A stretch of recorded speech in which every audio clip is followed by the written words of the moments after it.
Thank you.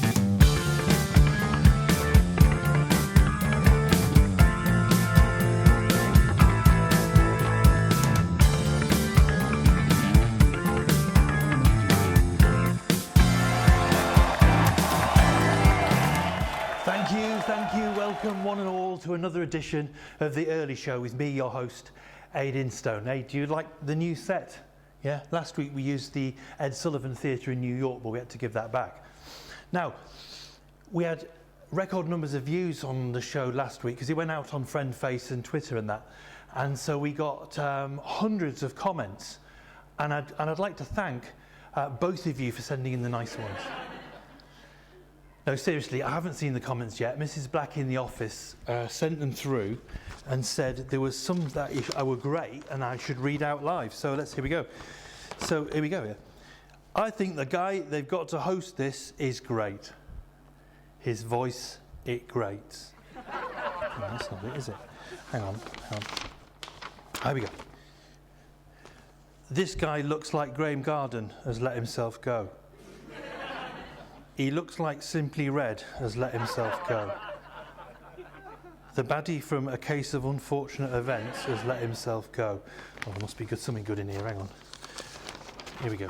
Aha. I thought the early show was awesome. Hang on. Awful. Oh, come on. Hey, we've got a great show for you this morning. We've got motivational speaker Steve Judge, who went from wheelchair to world champion and won gold medal for his country, our country. And he'll be giving us some tips on what makes and breaks you in life might not be quite what you think. Then we've got also Dr. Richardson, who's going to be telling us how we're going to give a GCSEs and A Levels to anybody in year 11 and 13 this year. So stay tuned, we'll be right back after this.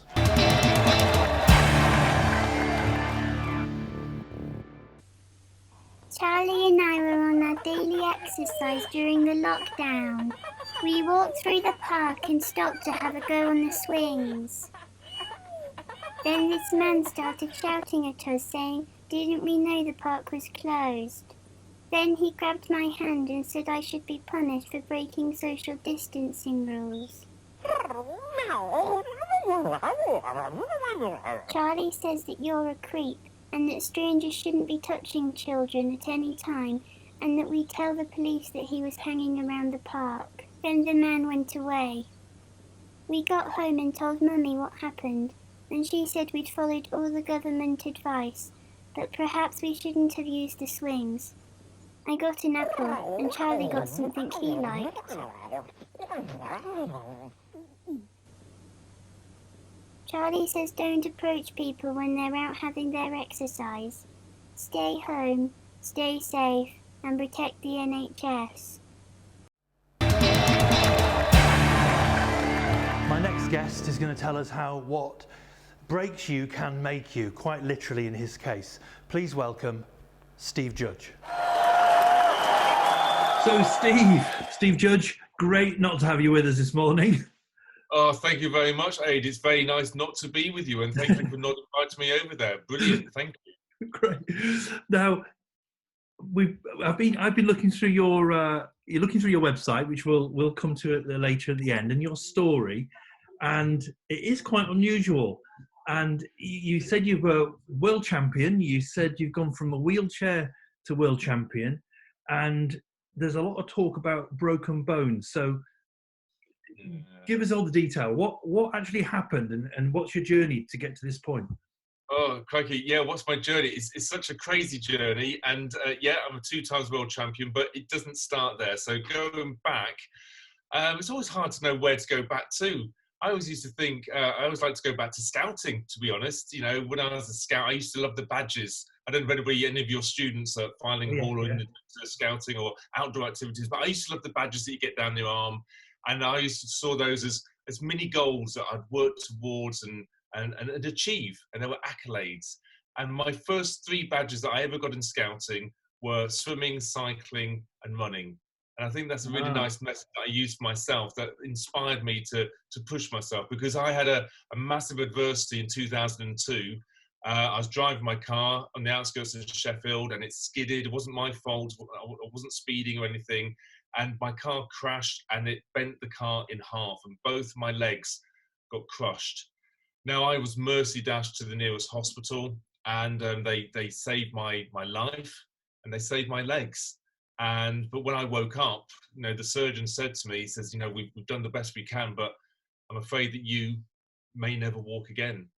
Now, I think when somebody gives you messages like that, it's like a fight or flight. And I was very much in the fight zone. I was really angry that somebody had the audacity to say that to me. But one of the jobs I had to do to reach my goal of walking again was to grow my leg back. And this is bizarre because they'd actually knocked out 4 inches of bone out of my leg. So my leg was held together with a big metal cage.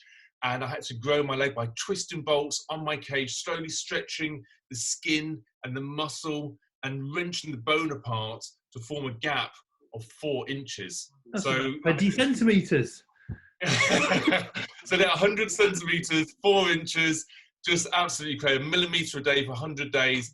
And then I had no bone. And I said, well, they said, you need to grow bone. I said, well, how do you grow bone? Now, Aid, I've never grown bone back. I don't know how you grow bone. I just thought you drank lots of milk or ate lots of cheese. And I can remember the surgeon saying, no, Mr. Judge, you don't drink milk and eat cheese. You've got to stand on your leg. You've got to walk on your leg. You've got to trust that cage. And with a 4-inch gap. With a 4-inch gap. It was a mind over matter thing. And I was wrenching myself out of my wheelchair, putting weight through my leg, encouraging my bone to grow back. And, bit by bit it did. But I was going through a lot of low periods through this time. I needed a positive vision. And this is where we come to with the thing that I really want to talk about is getting my mindset right. And this is something I want to give to your students or explain to your students is how I did that. So in hospital with lots of ill people and with my mindset all screwed up, I needed a positive outlook. So what I did was I drew a picture. So here I am sharing this picture that I drew in hospital of me standing again and walking again. And that's what I needed to do. And that picture really pushed me on, pushed me forward to working towards my goal, which, how long did you have those crutches for? I see you discarded the crutches in that future picture there. But how long was that period where you had to have crutches? I'd say it's for about 1.5 years of going through my rehabilitation. Physio.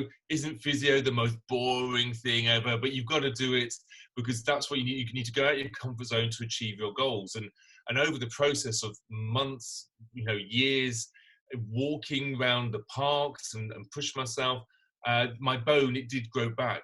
And because of that, the cage was able to be removed and I was able to stand again and walk again. But you set a goal. So you set that goal. That's 1.5 years in advance that you were setting that goal. Is that right? Yeah, exactly. It was just, and to be honest, can I just be very open? I'm very impatient. I don't like to wait for things. It took ages, absolutely ages. But I knew the sensible answer was, sometimes you've got to take a long time. You've got to put the time and effort in. And I was pushing myself, and I was always asking what more I could do.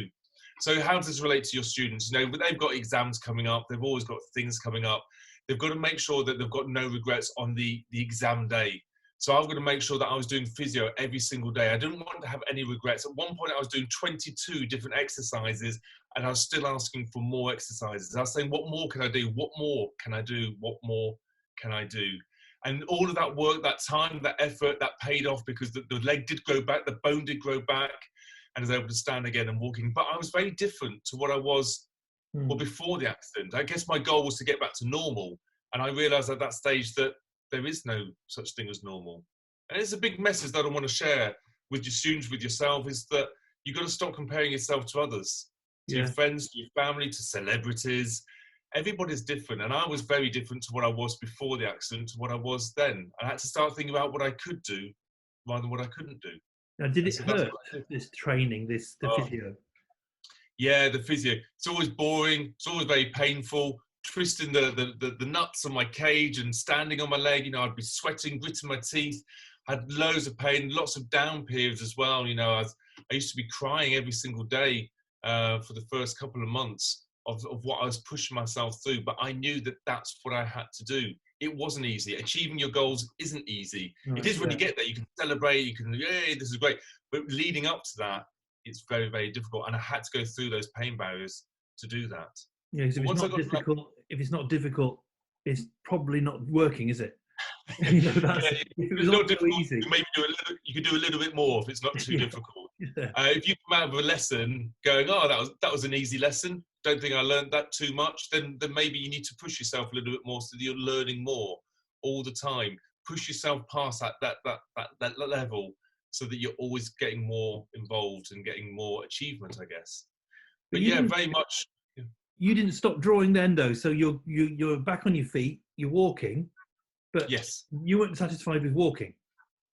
No, I was looking for a challenge because I wanted to make sure the accident hadn't had a detrimental effect on my life. So I was pushing myself physically, swimming, cycling. I was looking for a new challenge, to be honest. And I thought back to my Cub Scout photo when I was 10 years old at swimming, cycling and running. Running had been taken away from me. For 7.5 years, I hadn't run. But I found this new thing called a paratriathlon. And this is triathlon for disabled people, swimming, cycling and running.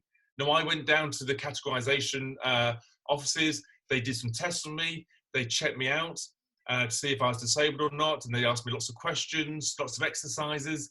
And after the assessment, they said, Mr. Judge, you are disabled. And I'm like, yes, this is great. this is really good because now I can enter as a disabled athlete. Yeah. And they said, Steve, can you run? And I said, not yet.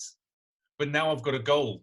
And that was on my first paratriathlon. So I started running again. I sounded like a one-legged elephant coming down the road, stomping away. And if I ran, I couldn't run the next day. I was in pain, so I swam. And the day after that, I was still in pain, so I cycled. And the day after that, the pain had gone, so I ran again. And that was my training, day after day, swimming, cycling, and running. That takes me all the way up to the paratriathlon, meeting para-athletes there, amazing people that weren't leaning on their excuses. They had missing arms, missing legs, visually impaired or completely blind, doing a paratriathlon. So competing against that was an amazing achievement for me. Doing the swim in the lake, getting out, and I was in first place in my category. Jumping on my bike and cycling as fast as I could, and I came off that, and I was still winning in my category. And then I did the run section, 5k, 1k, 2k, 3k, running as fast as I could, looking down at my legs, which were trashed. But I was still pushing myself through the rehabilitation, the exercises and the training. And I could hear the tannoy system calling me in, and I crossed the finish line. And on that day, I became a British champion in my category, Tri-3 category. I couldn't believe how much I'd achieved. You know, it's just an amazing accolade. But more than that, one of the officials came over to me and said, congratulations, Mr. Judge. You are now a British champion in Tri-3 category. Would you like to represent Great Britain? And I'm like, hell yeah, I would love to represent Great Britain. This is amazing. And this is about opportunities, because opportunities are out there all the time. Even though we're in lockdown, coronavirus, things are kicking off, there's still opportunities. You got to see them. You got to hear them. You got to smell them. And you got to do something about it. You got to take action. And this is what I was going to do. I wanted to represent Great Britain and I wanted to achieve. So I set new goals. I wanted to become European champion, which I did. But then I wanted a new goal. I wanted to become world champion. So I knew what to do. I knew how to achieve my goal. The first thing I needed to do was to draw a picture. So let's look at the next picture that I drew. So that's the first picture that I drew. The next picture that I drew was of this one. And that's me crossing the finish line as world champion. Now, once I had that vision in my head, my mindset, my reticular activating system, which is a filter system. So I stared at that picture every day during my training, pushing myself further and further towards. And that eventually in 2011 took me all the way to Beijing. Beijing is where the world championships are held, meeting the other para triathletes, and the horn goes off, goes, ah, and you're swimming along as fast as you can, and then you come out of the water, and in my category, I was winning. So I jumped on my bike, and I was cycling. It's about 20 kilometers, cycling as fast as I can, cycle, and I come off the bike, and I'm still winning in my category. And then I come to the final run, 5K, pushing myself. I've got the American chasing me down, the French guy chasing me down. I'm looking over my shoulder because I'd done that in training, so I didn't fall over. And I'm pushing it, looking down at my legs. I'm going, wow, I'm running, I'm doing this. And I could see the finish line. And it was like it was calling me home. And I crossed the finish line, giving it everything, and I achieved the gold medal. Look at that. Yeah. So I achieved my goal, and and it was just an amazing accolade. So I know how to achieve goals. And the thing is, people say to me, am I still doing it now? No, what am I doing? Oh, actually, I think I've got a picture of me Yeah. Let's across have a the look. finish line. Let's just share that. So across the finish line, and there's the picture there.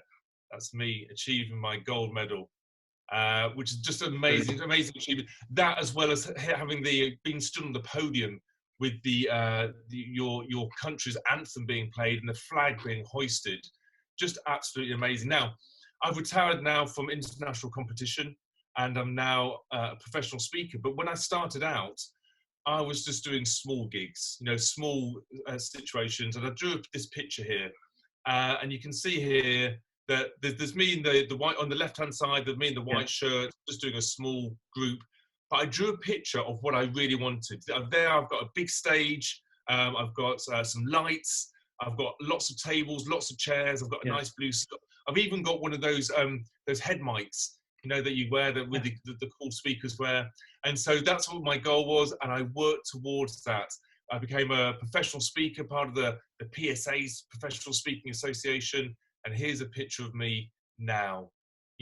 Standing at an amazing event. This is at Doncaster College for the graduation ceremony, telling my story, sharing my story, and you can even see the gold medal that I've just held up. So I'm still doing it now to this day. And I love doing it to everybody, whether it's companies, whether it's the private sector, the public sector, schools, universities, helping people to work out what their goal is. Because once they find out what their goal is, then they can work towards it. They can conceive it, they will believe it, and they will achieve it. And I love doing that. It's an amazing thing to do. Right. So here's a challenge for you then. How can you help us do that this week? What could we do this week to in our tutor groups to start a process like that? This is perfect. This is something that I do at a lot of schools and universities and even businesses. So it's all about finding that vision. So what I want your student, and I've prepared something because I thought you might ask this, is I want your students to think about where they are. So it's very much about benchmarking. So let me just share a screen. This might explain it a little bit more.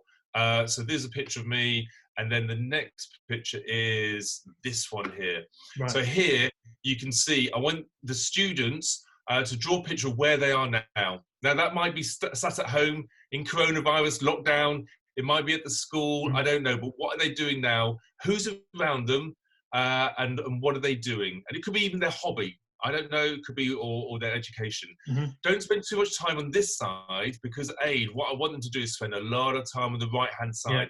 This is their vision. This is what I want them to see themselves in the future. This could be next year, 5 years, 10 years time. It could be even when they retire. But what are they doing? What have they achieved? What's their accolade? Is it in sport? Is it education? Are they a doctor, a surgeon? Are they a pianist? Are they a musician? But also I want to put as much detail in as possible. This is very important. Who's around them? What's the weather like? Is it sunny? Is it colourful? Put some colour into it. Put as much detail as you can, because this is what their vision is going to be. And I really want them to do this in their tutor groups. And this is almost like their homework. And I think this would be really good for them to do. Yeah. And then we'll collect them together. We'll get the tutor group. We'll get them to send them into the tutor, and then I'll have a look at them. And we can have a look. I'd love to look at them as well. Yeah, I'll send them to you, and we'll have a look, and we'll have a competition and see which one we think is the best. That is brilliant. And I tell you what, as a competition, I've got a prize. Look, what about this for a prize? It's a book, but it's not any book. This is my book. This is my autobiography. So this is a goal that I set myself very recently, last year, to write my autobiography. It was a massive feat for me.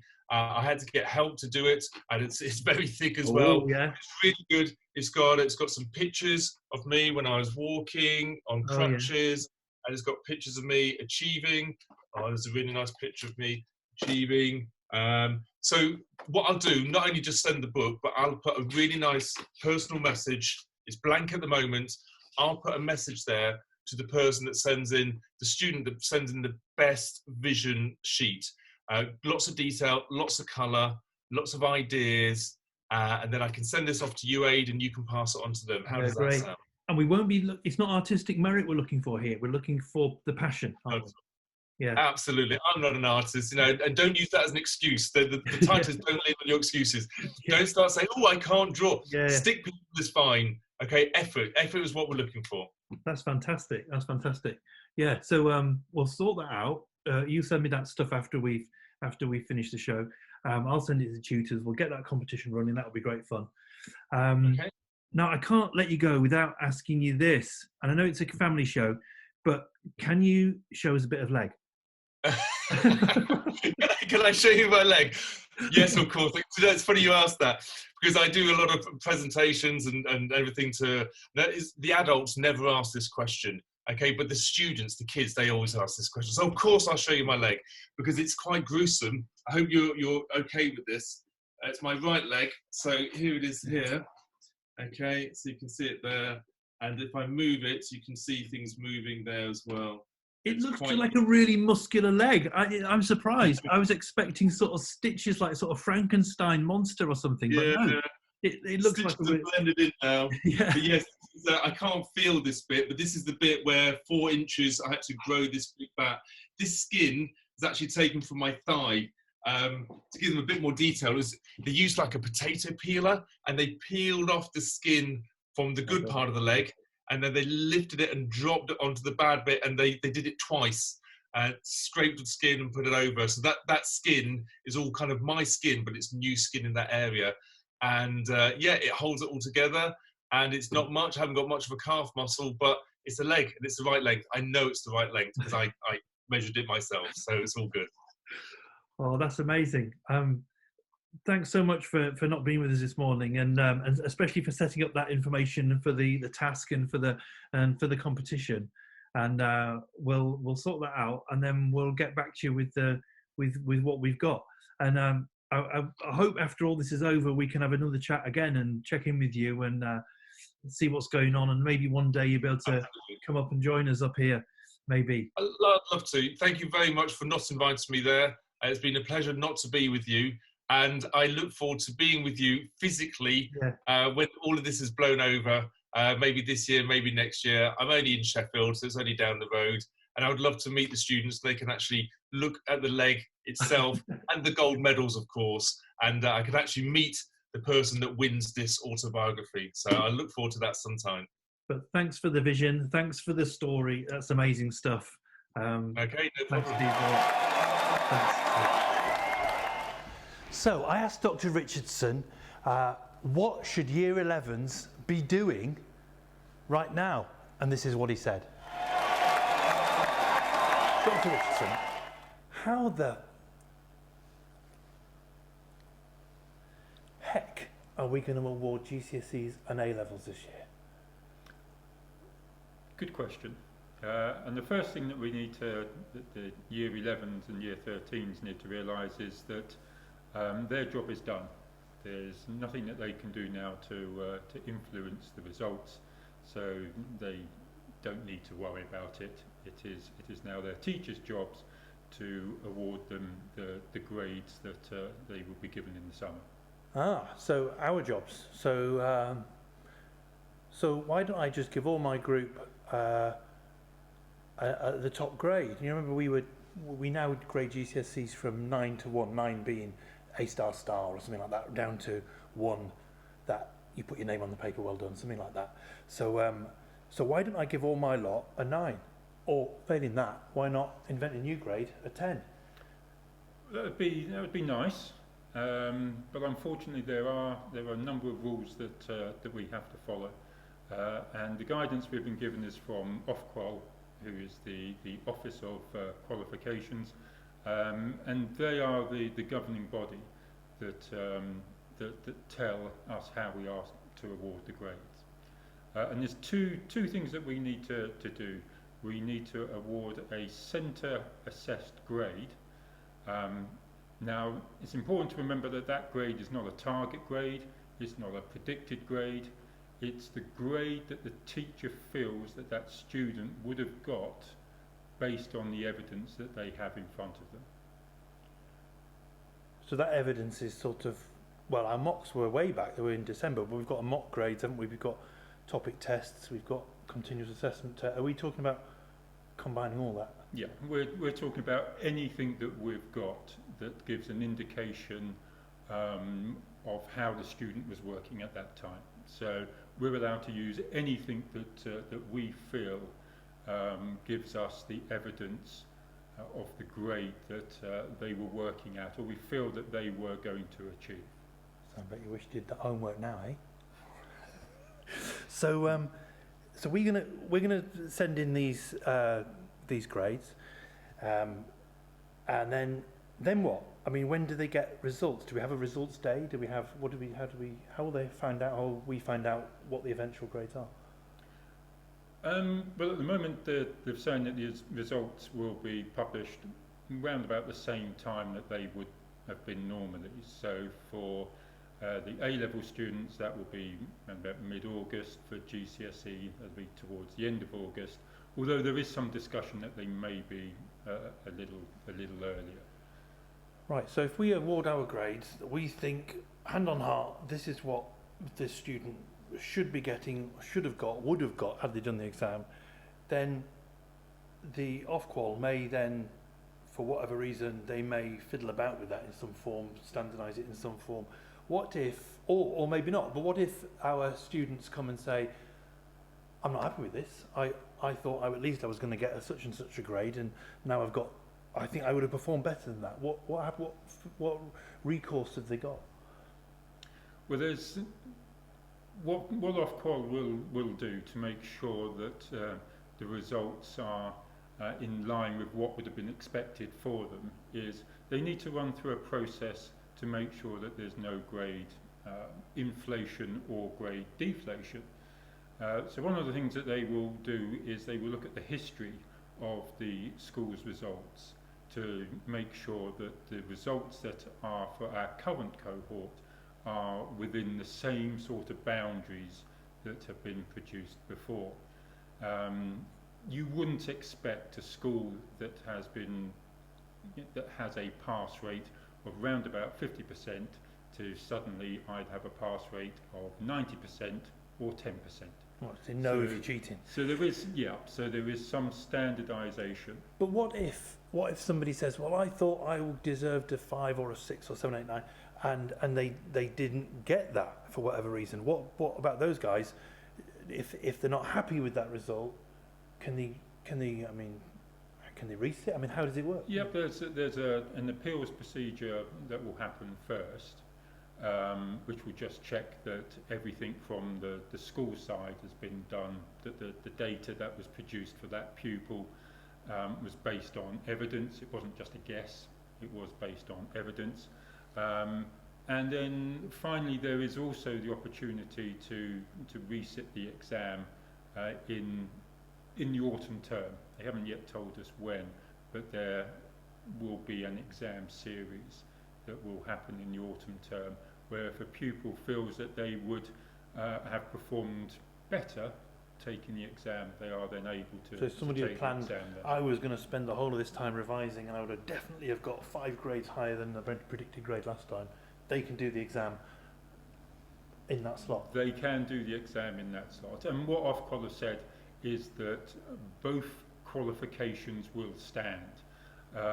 Normally, if you take an exam in year 10, for example, and you've got a grade C in it, or grade 5 as now, then if you took the exam again in year 11 and you ended up with a grade 9, the grade 5 is the one that counts as far as the school is concerned.